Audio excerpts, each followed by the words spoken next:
political process is dead. It is dead. You know, like we cannot put ourselves through trying to appeal to those people anymore, to the government and the politicians, because we've seen the closest we got was completely taken away. And that's what pushed Palestine Action along. We're doing this to shut down these factories, and we will take the consequences, because for us, it's incomparable to what people who are on the other end of these weapons have to face.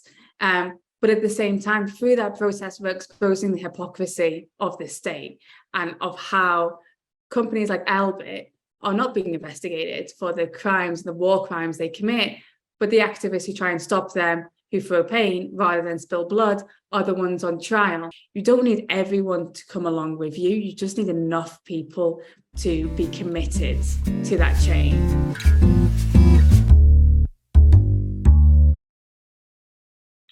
Hi, this is the Theignoramusguide. I'm your host, Ileana Chan, and I'm here with a very special guest, Huda Ammori of at @Pal_Action, the Direct Action Palestinian Action Group. Did I even say that correctly? Palestine Action. Palestine Action, Direct Action Group.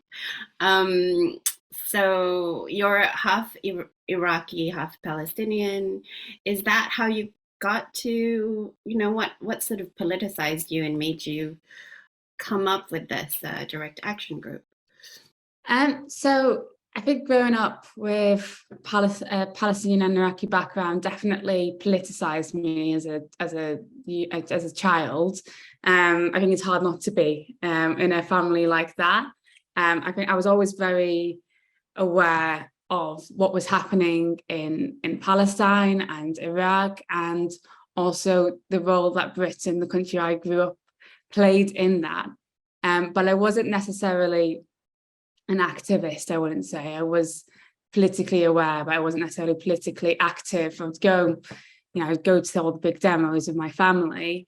But it was only really when I was I think 21, and I saw what was happening in Syria and the refugee crisis, as they called it, in Europe. And it was around then that I decided, kind of on a whim, that I would go out to Lesbos, where all of the refugees were entering after fleeing and leaving from Turkey, basically, to come to Europe. And I'd raised a lot of money online in that week, and I didn't really have a plan. I just knew that I wanted to try and do what I could to help, because I was shocked at what I was seeing on the news.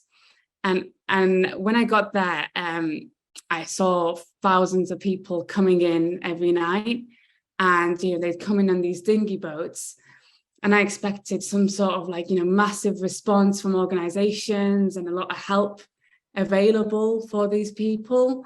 And I was shocked when I got there to see that wasn't really in place. In fact, the UNHCR was basically, they would clock off at 2 a.m.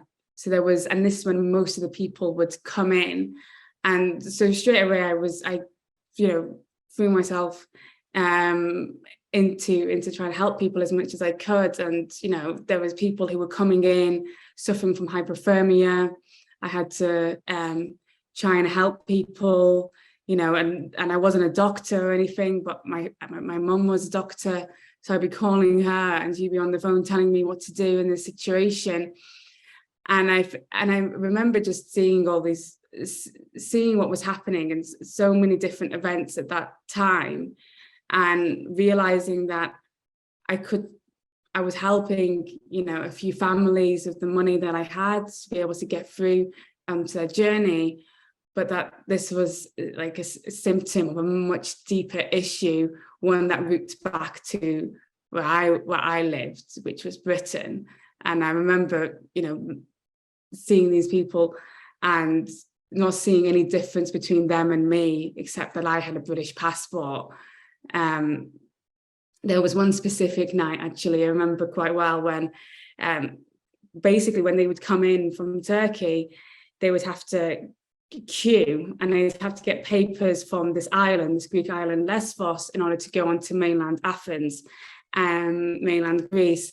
And at that place, which was called Maria Camp, people were only supposed to stay there for one night. And there were people queuing throughout the night to get these papers so they could move on to the next journey. And there was probably about 1,000 people in the queue. And it was probably around 2, 3 a.m. Someone came running up to me and saying, you have to help get these people into an orderly line. And so when I went down there, basically the Greek police were shouting and screaming at people who didn't necessarily speak Greek. I didn't speak Greek, most people don't speak Greek if you're not from Greece. And they were saying, if these people don't get in an orderly line within 15, 20 minutes, we're going to start beating everyone up. And they were as cold and frank as that. And so I was rushing, and, it's because I could speak Arabic, to try and get these people into a line. And then within 5-10 minutes, someone came and they had the child in their arms who was unconscious, and I thought they were dead. So I ended up running around this camp trying to find a doctor, whilst having in my head that these people are going to start being beaten up. And there was hardly any volunteers on the camp at the time. Eventually found a doctor and the child was okay. But I remember at the end of that night, I just broke down, and I was, a mess for a few hours. And I was just in disbelief of humanity, and how, how people were being treated in Europe after fleeing wars created mostly by Europe and Western countries, and the lack of regard for other human beings. And I think, and then I remember that night just thinking, that this isn't enough, that charity work and etc. is necessary only because what happens in politics requires it to be necessary, right? And then actually it's the root cause that you have to tackle. And then I think that moment politicized me, and then at that point it was impossible to just return to a normal life, or just going by a day to day and brushing out these issues from your head, because people's lives are at stake all of the time. That's an amazing story, and such a better answer that I could have imagined, considering how much I bungled the question, which really minimized, I think, your achievements, just to say like, oh, are you Israeli? I mean, not Israeli, Palestinian, Iraqi, and hence, of course, of course, you're an activist and you've achieved so much with this. It was a ridiculous question, really, because what you've done, I think, with Palestine Action is unprecedented in the UK, isn't it? We haven't really seen anything like that. Can you speak about how it was formed and what your idea was, and a little bit about, because it was only formed 2 years ago, so could you give us a little history and how it started and what's happening now? Yeah, definitely. So personally for myself, so from that moment on, I got involved in student campaigning. I was a student at the time, and I was searching about my university and Israel and what links they had. And I was just Googling one night, as most people do. And I found that they were investing basically millions of pounds into this company, Caterpillar, who supply the Israeli army with bulldozers, which are weaponized and used to demolish Palestinian homes and communities. And again, I was pretty annoyed at that, I don't think we should be paying student fees anyway, but we're forced to pay student fees towards an institution, and then realizing that your student fees, your money is going towards the destruction of your own people's homes in Palestine. And so I became very involved and set up a group in my university, and I would go around other universities and eventually created some sort of database which showed which university invested in what companies. And the ironic thing about all of this was that I would get the university's investment policy, which said oh, you're not supposed to invest in companies which are complicit in human rights abuses, right? So I was like, well, this should be easy. I'll just show the evidence of how this is complicit in human rights abuses and violations of international law. And it wasn't that easy. You know, we had to build a whole full-blown campaign. And I was trying to do similar things and help other students at other universities to tackle this complicity. And I think at that point is when it really opened my eyes to how complicit Britain was, not just through our government, but through all of our institutions in Israel's apartheid regime and the colonization of Palestine.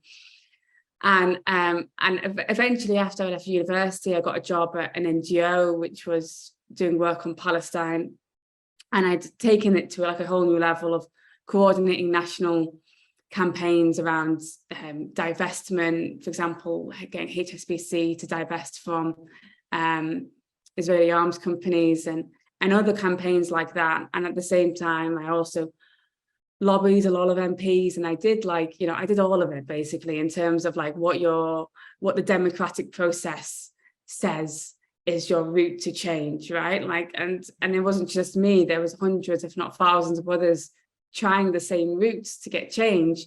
And it was actually around, and then I became quite involved in the Labour politics things under Corbyn. And that was quite a changing moment, specifically when it was on the 2019 manifesto, there was a policy for an arms embargo between Britain and Israel, which meant everything, because that meant that would be the first Western country to actually sanction Israel and not allow us to be part of complicit in the genocide of Palestinians. And then that obviously didn't work. We all know what happened in 2019. Corbyn lost massively. A lot had to do with political backstabbing and deliberately making sure that policies like that could not happen. And I think it was shortly after that myself and others, for different motivations, realised that if we wanted change and if we wanted an arms embargo, that we would have to do it ourselves, and that the only option that was left, the only viable option, was direct action. And so that's when we decided to launch Palestine Action in July 2020, and that was targeting Elbit Systems, which I can explain a bit more about, which is Israel's largest arms firm. And yeah, for us, I mean, it started off with just a few of us who were just determined that we could build a movement like this that was in solidarity with Palestinians, that was targeting complicity and targeting imperialism. And I think you are right in the sense it was unprecedented. And a lot of people may have thought that even though we'd seen things like Extinction Rebellion, become really big, right? There was thousands of people risking arrest, right, for the environment. But excuse my ignorance with that one, it's like I wasn't clear on what they achieved. Yeah, so I think that's my question about them. Whereas I think, I don't know. Do you know anything that they do? I was about that.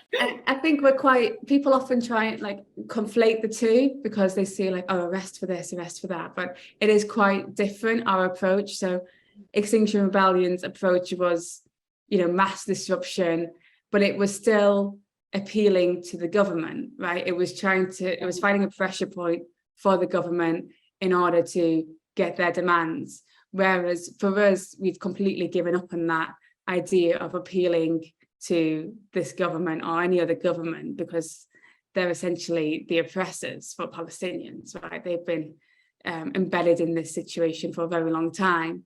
And so for us, we go directly to these companies and disrupt the companies from operating in the arms factories in order to shut them down and bypass the government. But I think what Extinction Rebellion did, because it launched before us, I think it normalized this idea of risking your liberty for something that's greater than yourself.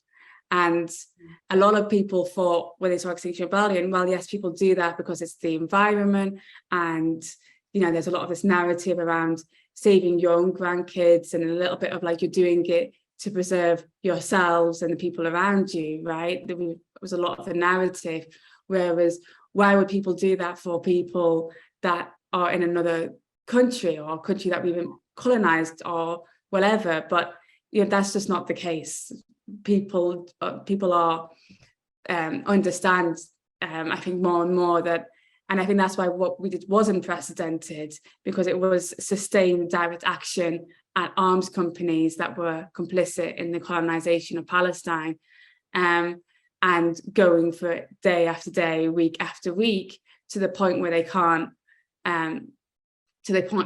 operate anymore.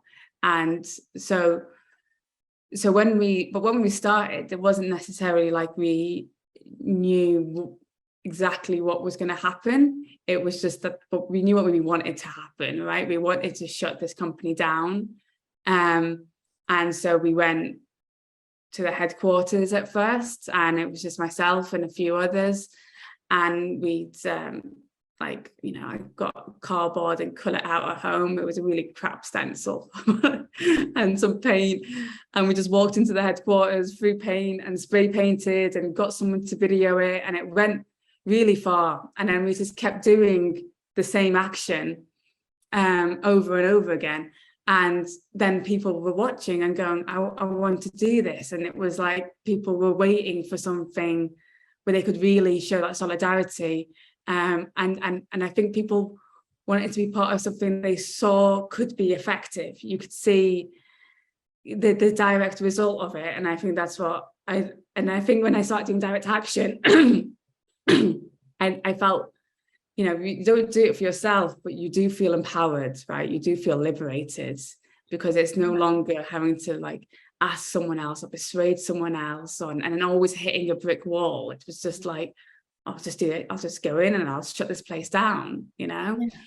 And I think there is because I think when we're talking about it being unprecedented, like some people who are not familiar with the case might be like, there are people who chain themselves to things. And yes, there are courageous people that do put themselves in harm's way for the greater good, etc. But I think what you specifically did so cleverly and effectively was actually going after this specific company, which you mentioned, but like just to reiterate, you went after this specific company. You affected essentially the business stability of the company, making it hard for them to operate, making it therefore hard for them to maintain their like offices here in the UK, right?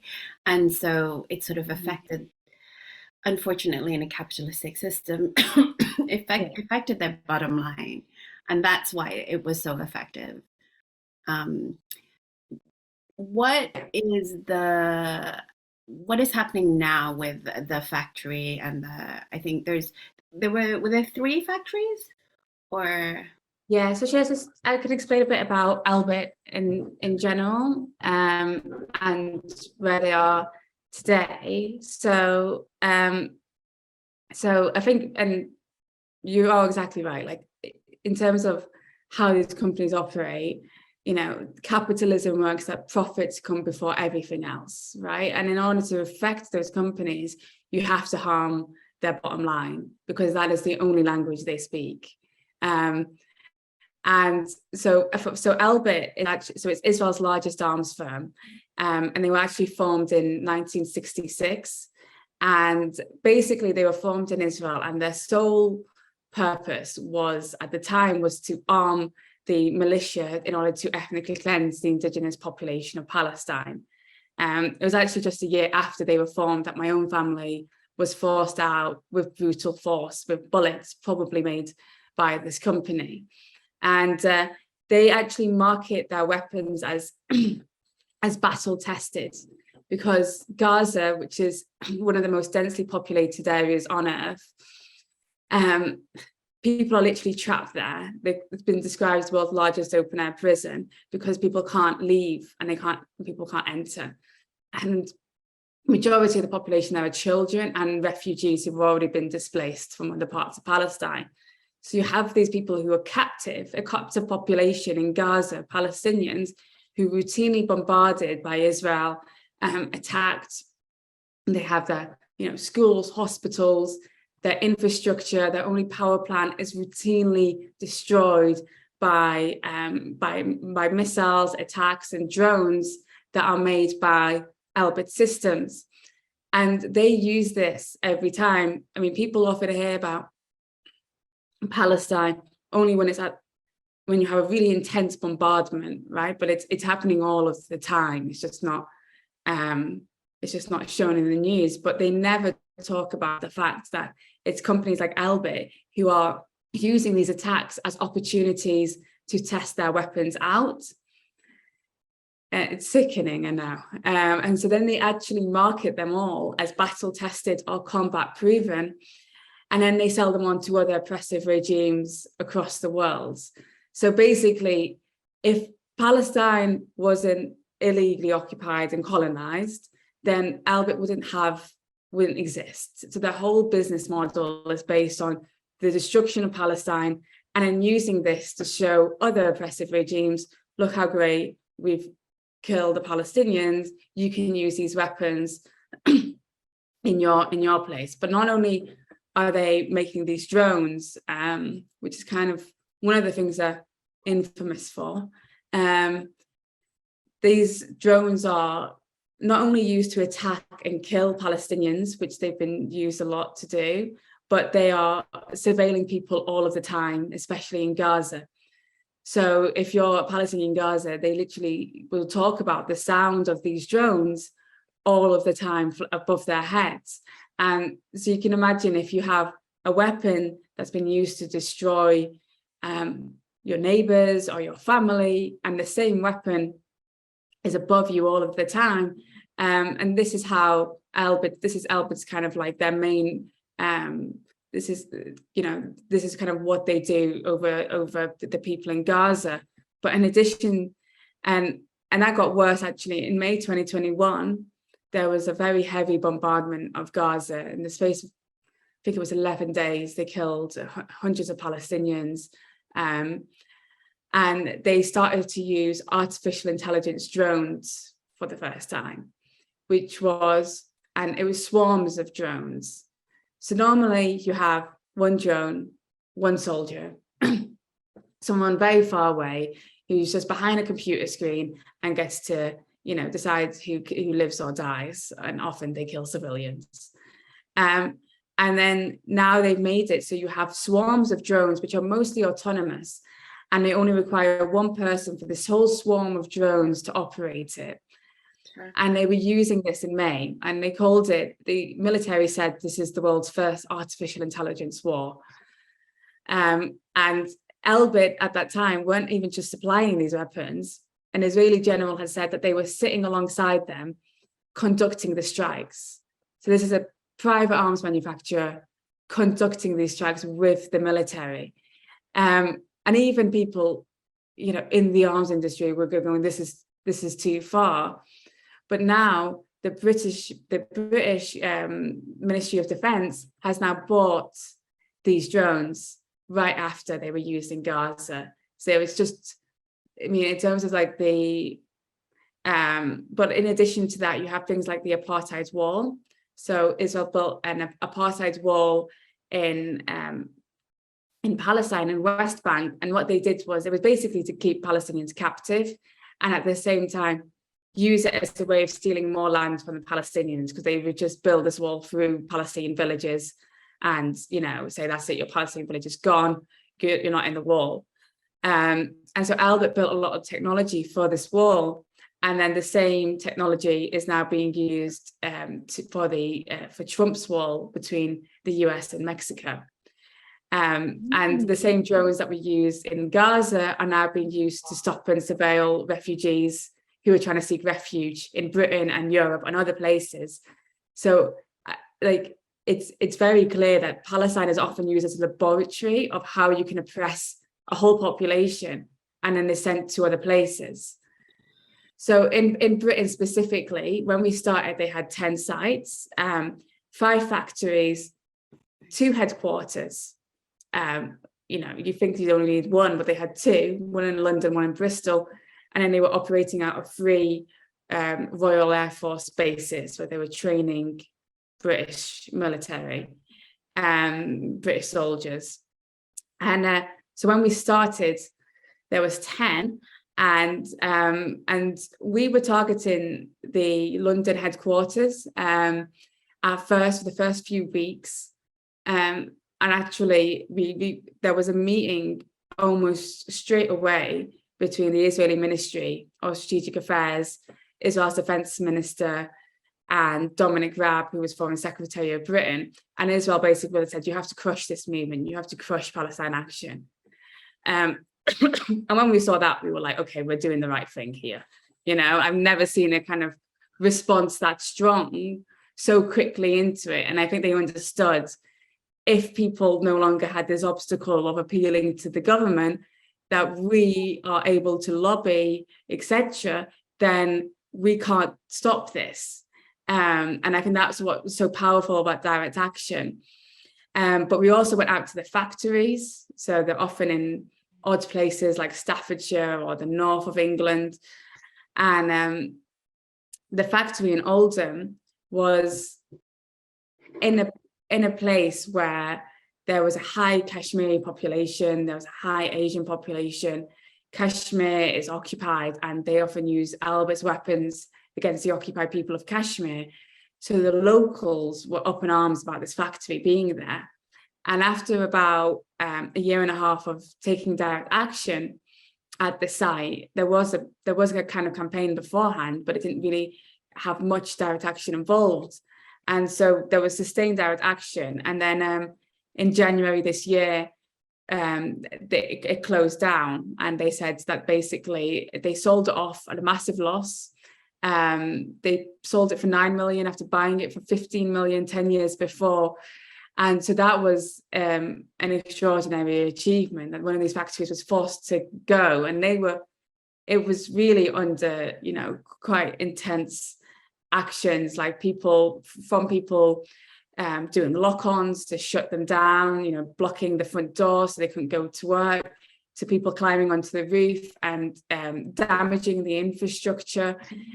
Just to 2 Kashmiris, locals, went inside and just destroyed all of their machinery. And it became pretty clear that even though they were investing so much in security and they had the police surveilling the site, they couldn't stop people from doing it, from taking action. And it became too much for them. And then they left. And so that was, I think that was an extraordinary achievement. And we didn't realize that we were necessarily going to get that kind of success so quickly. And then just a few months ago in London, again, it was targeted regularly, but for 6 weeks, there was kind of a focus on that site of people taking action once or twice a week, quite simple, just people in these in these tubes and locked onto each other, blocking the front doors and throwing paint over the building. Twice a week, constantly for 6 weeks. And eventually they had to leave and had to abandon their London headquarters. So it's definitely working. How because the first thing, maybe because I've lived in the States for so long, the first thing I'm thinking is like the police coming in and shooting everyone, or I guess here just arresting everybody, or so how did you have to deal with that sort of thing, like arrests and being charged and things like that? Yeah, we definitely dealt with a lot of that. No shooting from them, thankfully. Actually, it's not that funny, but when I was on the roof of one of the factories in Shenstone, my mum was like, they're going to shoot you, Huda. And I was like, no, Mum, it's not Iraq, it's okay. She was okay in the end. But actually, we know when we're taking this type of action that we do it to shut down these factories, and we're willing to take the consequences. and often that does mean arrest, although there are people who take action covertly at complicit companies and don't necessarily risk arrest every time. But what we saw at the start was we were getting arrested quite routinely, and they were raiding our homes quite a lot. And actually for myself and Richard, I think there was a concerted effort at the start of the movement to try and intimidate us as much as possible. And I think it was a tactic, because while you're still growing and relatively small, then, you know, they can get away with a lot more. Whereas when you build a platform, it's more difficult for them to you know, to do that kind of, use those kind of tactics. So pretty quickly after we did this action on the rooftop of one of the factories, where we were there for 3 days, and we destroyed the place basically. And they had put a camera, police had put a camera in a primary school opposite where we lived, facing our front door. And yeah, and then it was noticed by a friend of ours who was a filmmaker, who said, "Have you seen that camera there? That's not a normal camera." And so I called the school and I said, you know, "What's this camera doing pointing at our front door?" And they said, "Oh, the one the police came and put up." And then quickly they were passing it on to someone else, and I said, "Oh, we can't talk about that." Quickly changed their tune. And then we were stopped by counter-terrorism. So it's Schedule 7 counter-terrorism legislation. Basically, if you travel to any, like, if you're on any ports or airports, they have this legislation where they can stop you under this legislation. And it means you have no right to no comment, you don't have a right to a solicitor, you have to give all your passwords over, whatever else. And so we were stopped under that and interrogated for, this was quite early on in Palestine Action, for about 3 or 4 hours, and then arrested for refusing to give over my laptop password. And because we had a stencil, I mean, it was ridiculous. Like and that was like, yeah, we had a stencil with us, and like, it was literally just like, and they were like, "Oh, you were obviously on the way to an action." And I was like, "No, we weren't. We were traveling." You know what I mean? Like, if we're going to go do an action, are we really going to take all of our bags and everything with us? You know? You bring your spray can with you while traveling. Like, I don't even think there was a spray can. It was just a stencil, and like we had the t-shirts and like other things. The idea of that, like, you have to bring all your equipment, including, you know, everything that would implicate you. yeah, I was like, please give us a break, we won't do that. But yeah, I mean, it was ironic, because it's like, this is counter-terrorism, and they're arresting you for having a stencil on you. Oh God. But like, they were very like obvious. Like, it was both me and Richard. So we were separated straight away, and then they told Richard straight away, "You know why you're here, because of Palestine Action."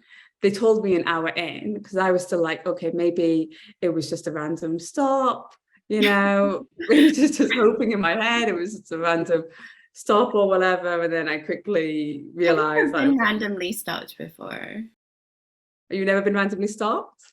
I don't think there is such a thing as random stops. I don't think it exists. Yeah, I find that. Yeah, I don't think, where would they get the time to randomly stop and also purposefully stop? That's like a lot of stopping, you know. Yeah. But okay, but you. Well, I think because when I travel with my brothers and stuff, especially because, you know, my brother was born in Iraq, and we'd always get randomly stopped. Yeah, so I don't think it was random, you know, but like, yeah, that's what they say to you. You know, "Oh, random, the only brown people in the queue get stopped," you know. It's like, it stops being random when it happens every time, you know. Yeah. But yeah, and then after that, shortly after that, we had raids and where we lived. It was like they raided it twice in one day, and they arrested Richard for blackmail. What? Which was shocking. And then during this process of arresting Richard for blackmail, what was clearly a sellout, because he was running, he went out for a run, and then the police officers said, oh, stop or something, and he didn't stop, he just kept running, and he went home. And then they were like, oh, knocking on, and they tried to make it look like it was just a random coincidence. And then suddenly there's all these plainclothes officers around the back of this church where we were staying. And anyway, and then they took my passport, even though I wasn't under arrest. I eventually got it back a few months later. But in general, like, I mean, that was a period of time when they were really kind of throwing the book at us, so to speak. But a lot of people, like, when you do an action, does end up in arrest a lot of the time, mostly because the aim is often to occupy a site for as long as possible. So if you're occupying a factory or an office, then often people stay there until they're forcibly removed. And it's this idea of we'll resist till the very end, and then you'll have to force us to reopen this place. We won't, you're not going to take us that easily. So often it does lead to arrests, and then sometimes people get charged, sometimes they don't, and then we fight it through the courts.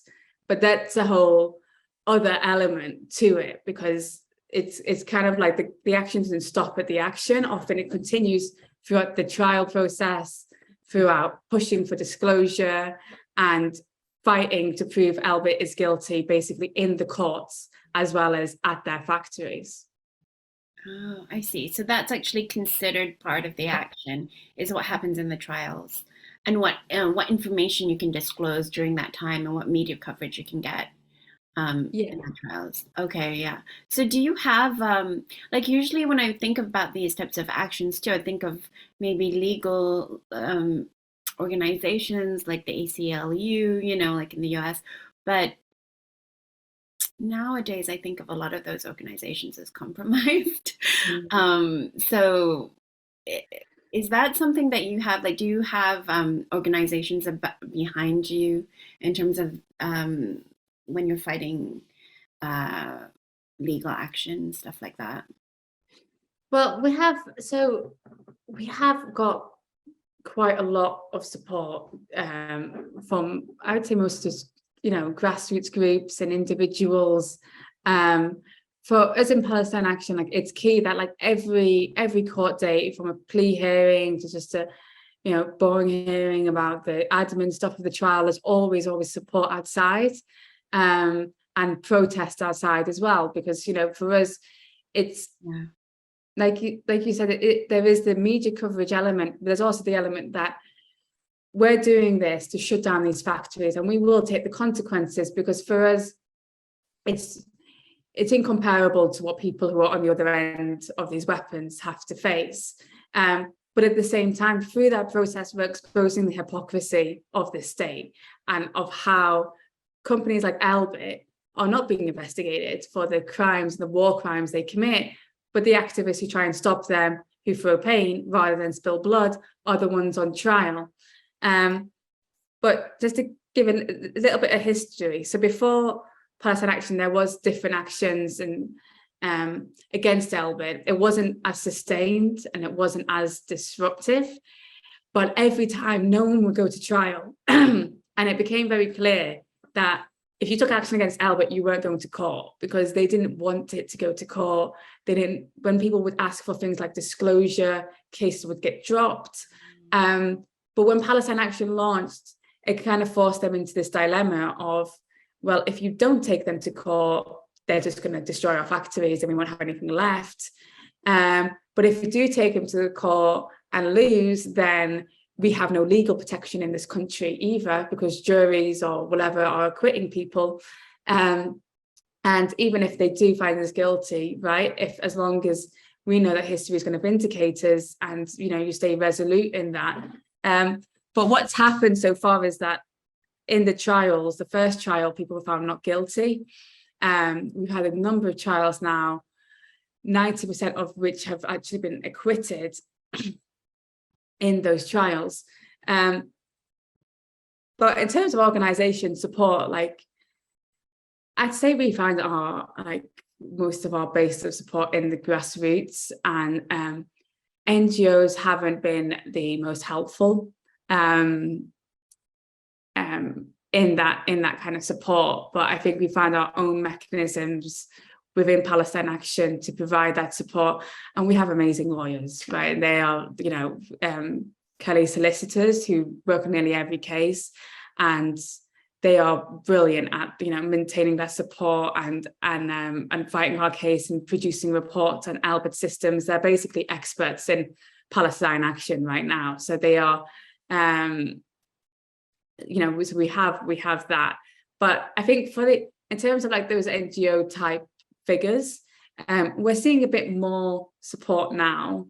But when we launched Palestine Action, and for the first 2 years, which is majority of the time we've existed, a lot of NGOs were very quiet about us. And I think it was, and I think when something new comes along and is quite radical and is achieving things, then it's the complete opposite to the kind of like, let's set up an organization where we're going to be doing this for tens of years, and there's not necessarily that same urgency or that same, and I think to become like an established organization as well, you kind of you give up a lot of that kind of like idea of radical activism because you want to keep your status, so you don't want to whatever, you're staying comfortable as well, like your tax-free status or whatever. It's probably something like that. And it also kind of, it's just ironic as you're talking, it makes me realize, like, here in the UK, they've kind of made protesting illegal. They've made like us just, I actually want to talk to you about the Al Jazeera documentary on the labor files, but they've made it so that we're looking electorally, like there's no point in voting, it feels like, although I do want to talk to you again about the Green Party. I saw some of your tweets. But direct action seems to be like the most logical step, because if they're going to take away things like peaceful protests, like it's kind of pointless. I mean, not peaceful protests, but protests that cause disruption are illegal. So now it's like, and voting for politicians are pointless if they're all bought over by all these huge corporations. Then how do we affect change, and it's like, this does seem to be, I was reading an article that you tweeted in the Investment Monitor, and I thought it was really interesting because I'm assuming it's some sort of financial magazine, I don't know, but it talks about that, it talks about the way in which it's kind of starting, what is the word that's not like a platitude, but it's not trend, but like you can see how you mentioned in the article that people in the US are also talking to you about how did you do this and how can we replicate it in the US. So it just seems like a logical step. And I mean, what is your advice to people in the US? Because it's slightly different there, isn't it? Yeah, I mean, I think this is like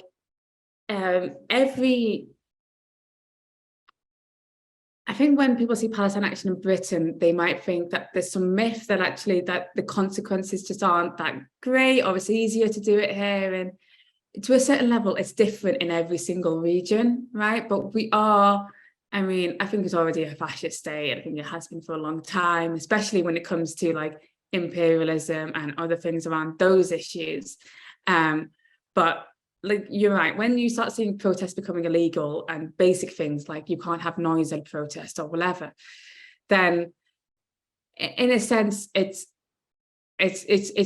scary to see the trend. But at the same time, it's like, well, if you leave, there's no other option. And if people are facing arrest for doing a protest, then why don't we just shut down an arms factory and lock on? It's like they've left you, and it's the same risk. In fact, like the way that you're talking about the strategy, you're more likely to get charged and put in prison maybe for a protest right now than actual action against a company that does not want to disclose documents. So Yeah. that's kind of the irony of this. I mean, obviously you are sacrificing Yeah. quite a bit here. Let's not minimize that. But I think there is some irony in that as well. Yeah, no, definitely. It's almost like, and I think when they put in these type of laws, that these repressive laws, it does end up in a backlash where people become more radicalized by it, and more understanding of, okay, this is the situation. There's no longer this facade of this democratic civilized society, right? You take away rights to protest, people are becoming more aware of these companies and how they operate and the role Britain plays in the world, which is not a very good one, and it ends up actually making our movement stronger, even if the effect is to do the opposite, because people become a bit more resilient throughout the process.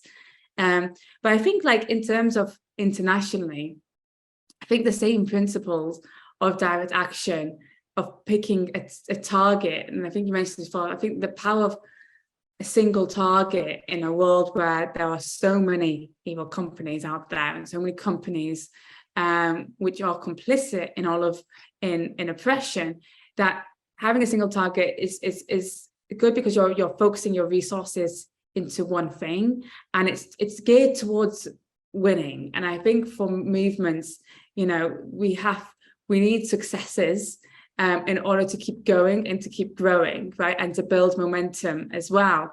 And through one target, you end up sending a message to every other company.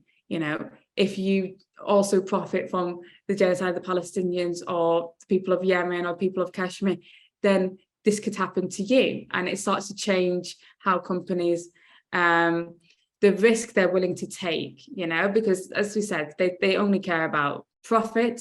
And and I think someone said this as well, about how Palestine Action is making, I like to say, a hostile environment for arms companies, in Britain, which obviously is used often for against migrants and refugees, but it's like, we should be making it, we are the majority. And I think that we actually have so much in our favor when it comes towards people who understand these issues, and that you don't necessarily, if you're in America or I don't know, Denmark or wherever, you don't need everyone to come along with you. You just need enough people to be committed to that change, right? Like, people still call Nelson Mandela a terrorist, just before he was released. It wasn't that everyone had to be won over. It was just that enough people had to take that concrete, committed action in order to create that change. And I think that's the power of direct action, is that, it's an alliance of the willing. And if you're willing to do it, then go for it. And I think in terms of like tactics, like, if you're in the US, maybe you don't start with, I don't know, going inside and smashing up all of the weapons, unless you are willing to take on the consequence of what that would lead to in terms of a potential sentence. But I think you have to get that line just right, where you have a variety of things that can bring people on board, but it's possible to get on the roof and stay there, or to lie in front of the front doors and blockade a factory, and you might be facing something a lot lower in terms of the risk. So I think it's something that you can play with wherever you are, but the principles still apply. And I think there is a relatively new group in America. Don't know what it stands for, but it's called RAM Inc. I think it's against the military industrial complex, and they've done a couple of actions that have been people getting on the roof of the Raytheon factory in, I don't know what these places are called in America, I think Cambridge, and interrupted a meeting with a war criminal there. And so there is some stuff happening there. I saw that. It was a video. A Raytheon representative was speaking at a university. Is that the group? And they came in and disrupted her lecture. Yeah. I thought it was brilliant. But they've also done like rooftop actions, and so it's been great to see that happening over there. And so I think there are sparks of things in different places happening in terms of anti-imperialist direct action. And you know, alongside Britain, in terms of Elbit, the US is another like hotbed, obviously, right? For Elbit Systems, Australia as well. And there have been, we saw actually a couple of weeks ago, there was an action at one of the Elbit sites in Australia as well. And there's been some movement in Germany. So I think for us in Palestine Action, we do focus on where we are and put all of our energy into that. But it's nice to see that that's kind of being seen by people across the world who are doing similar things in their areas. Oh, so it's not coordinated. It was people in Australia, people in, I think there was one in New York, wasn't there? Yeah, there was a protest there recently. Yeah. The direct actions were taken independently. It's not like, oh, you've had a meeting over Zoom. No, and actually, no, it was recorded. Yeah, probably taken to the CIA. But like, yeah. No, there was no meetings. No, there actually wasn't. It was spontaneous, and I think that's really like actually, that's when you can feel like something is.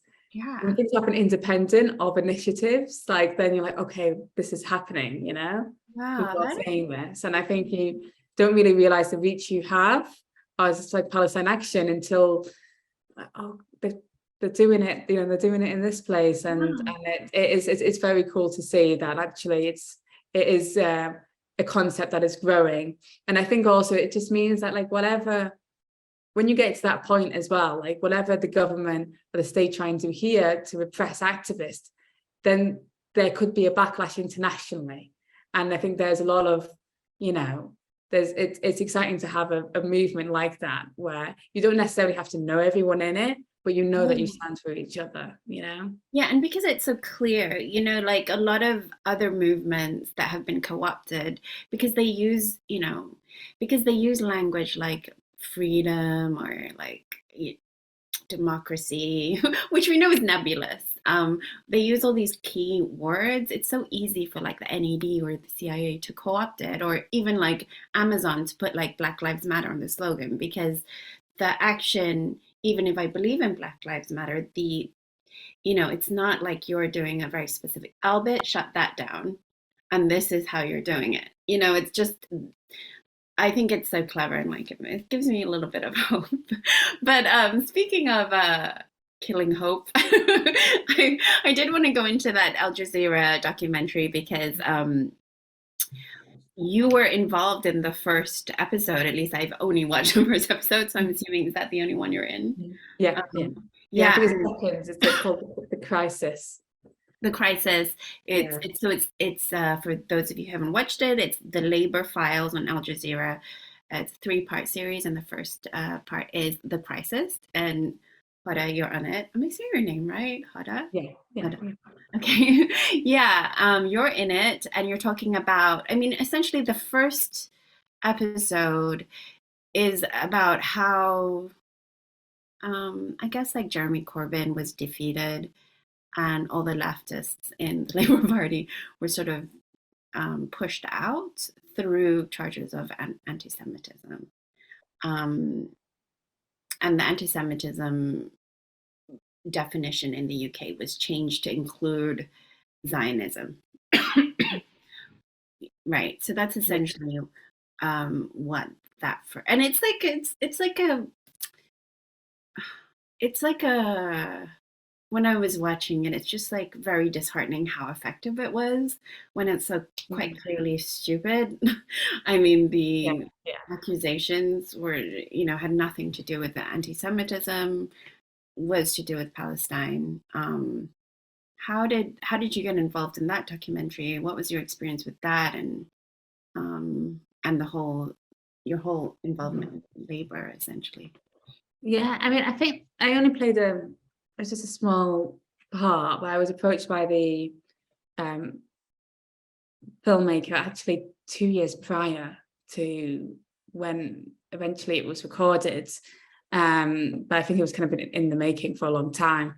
And I think they were looking for, I think because of my experience, I mean, I was involved with Labour mostly because I saw an opportunity which I've never thought existed in British politics before, and that was, Corbyn's era, or however you like to call it, and specifically that actually there was room to talk about Palestine, and there was room to advance policies which were going to support the people of Palestine and also people in Kashmir and other places. Like, it was like for the first time you felt like what should be obvious, like, anti-imperialism, and if people are, people who claim to be anti-racist and then don't acknowledge how their country's role plays in other countries against brown and black people across the world, it's like, this is, the worst forms of institutional racism in my eyes anyway. And that so is it's my biggest frustration, I have to say. yeah.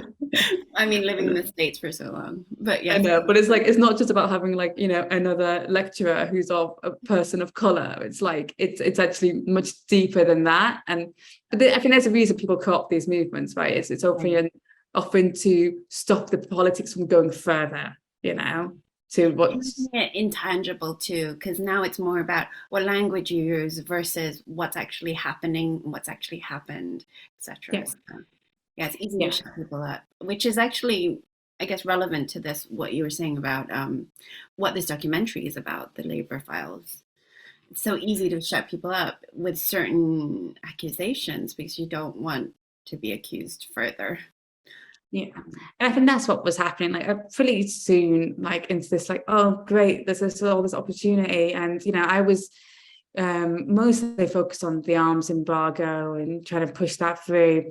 And for me, when I saw all the anti-Semitism things happening, it was very obvious, like, what was happening. But at the same time, the media and the amount of attention put on showing one narrative and closing in the other one, it basically meant that the conversation started with anti-Semitism. And when you start a conversation with anti-Semitism, there is no room to talk about actually Palestine and the fact that a lot of these people are being targeted because they're anti-Zionist and they're against Palestinians being displaced from their homes and ethnically cleansed. But when they start off with those who may, be feel offended because you're talking about a political ideology that they feel associated with, rather than from, a political ideology which is systematically oppressing Palestinians, that it's just also odd. And then it leaves people like me or other Palestinians very frustrated because it doesn't start with, okay, Zionism, for example, or let's talk about Palestine, and it was, and I picked up this line, it was designed that way so that Palestinians couldn't enter the debate, so that there was no room to talk about Palestine. I think I remember even at one point they were like, oh, we can't talk about Palestinians right now, we're talking about anti-Semitism. And it's like, well, that's job done, that's what they want, that's what they're trying to achieve here. It's about Zionism and anti-Semitism, but really you can't talk about Palestine. Like, what? Yeah, that's so frustrating. But I think they did it so it's like everyone feels nervous talking about Palestine. Like, are you going to get accused? And then even me, as someone who, like, I've obviously anti-racist, right? And then obviously against anti-Semitism and all of those things, right? Even me, when I'm talking about my own people's oppression, have to think about every word you say, just in case they can manipulate it or whatever. So you always feel like, and now I have it in a different sense, like I have it with the police, right? But like, you always feel like every word you say is like monitored and be used against you. And so it's very distracting. And it means that you just have to be like on all the time, because there are people out there who, for a political reason or for, a political reason, again, if it's the police or whatever, are going to want you to mess up so they can use it against you. Right. There's none of this is happening in good faith. It's all happening in bad faith. But I think the main thing that the whole thing was successful in, which wasn't necessarily discussed in the documentary, was that policies like the arms embargo, policies which were in solidarity with people in Yemen, an arms embargo between Britain and Saudi Arabia, were on that 2019 manifesto, and that was never enacted because there were so many political backstabbings and using of these accusations and weaponizing it to stop that from happening. And I think that's the tragedy that happened, and that was a lot of the intended outcome was to make sure that the Corbyn project couldn't be successful. And you know, in a sense, it's also though shown that actually these things you're never really to try, and you're never going to get a moment like that in the political party anyway. And then I think it made a lot of people like myself realize that, okay, the political process is dead. It is dead. You know, like we cannot put ourselves through trying to appeal to those people anymore, to the government and the politicians, because we've seen the closest we got was completely taken away. And that's what pushed Palestine Action along, you know? Right. Yeah. And I'm actually, I'm inclined to agree. I've been kind of off electoral politics for a while now, but I do think while watching that documentary, I'm just like, all these people who came up and who are political for the first time because of Corbyn, you know, and Bernie Sanders in the US, like that energy is true. That energy could be moved towards direct action, but I think it's like what you were saying, there's only a small faction of the willing for direct action. So that means there's just like millions and millions and millions of people that want a political home. And now that I'm back in the UK, I was like looking at voting and stuff, and I wanted to vote for someone. I couldn't though because there was nobody on the ballot to vote for. But I wanted to vote for someone, you know, and I was like, oh, what about the Green Party? And I've not been so happy with the way the Green Party's messaging is. They just seem to be like neoliberal light or something. Maybe I'm not getting their full message, but that's what it seems like. And then you tweeted something about one of the ex-Green Party leaders, I think. That's like she's actually being sponsored by Elbit right now. Natalie Bennett. Yeah. Yeah, and I mean, I feel the same. Like there is with the Green Party, with Natalie Bennett. So she's going on a minimum of 15-day trip, military course where they play dress up in army uniforms, and it's sponsored by all the major arms companies, including Elbit Systems, which, like, the Green Party historically has always been quite, as you said, probably more neoliberal in their approach, right? Kind of more liberal in general, but at least they had like a strong stance on the arms trade and those kind of issues. But it feels like that even they are being co-opted and manipulated, and probably willingly. You know, I think it gets to a point where they're just so thirsty for more power that they'll just follow what the establishment wants, because they understand that if you follow the establishment, you have a chance. But if you're anti-establishment, you end up like Corbyn, you know? And I think there's a lot of, there's no heart in any of it anymore, you know? It all feels,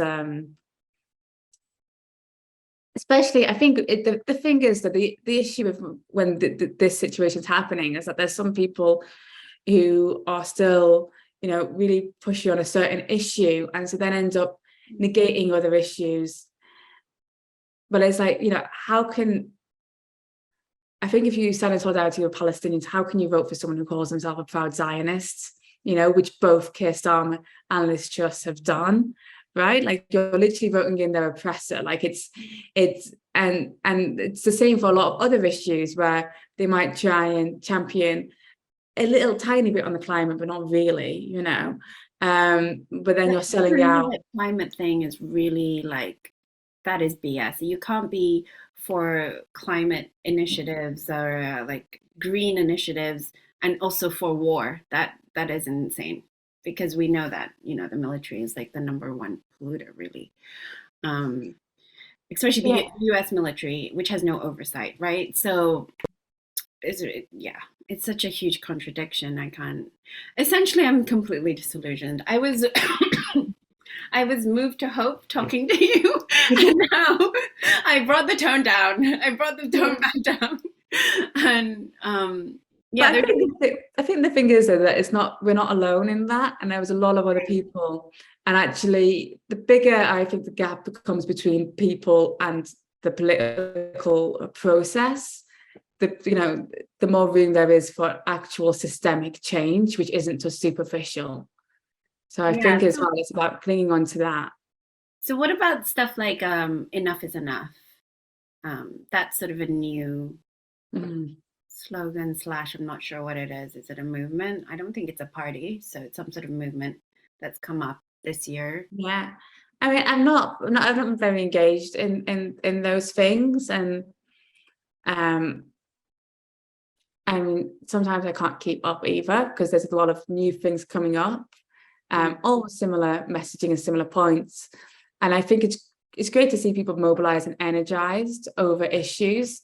I think the thing I struggle with now, especially being involved in activism, is what is the theory of change?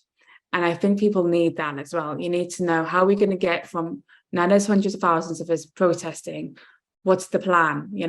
Like, right? We know that they're not gonna bow down to just this. What is the long-term plan? But I think with general, the strikes happening and all of those things happening, I think those are things that have to compel change for people's wages and workers, etc.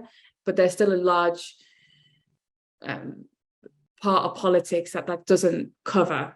And often, I mean, for us or for me, that's the anti-imperialist policies are not included in that.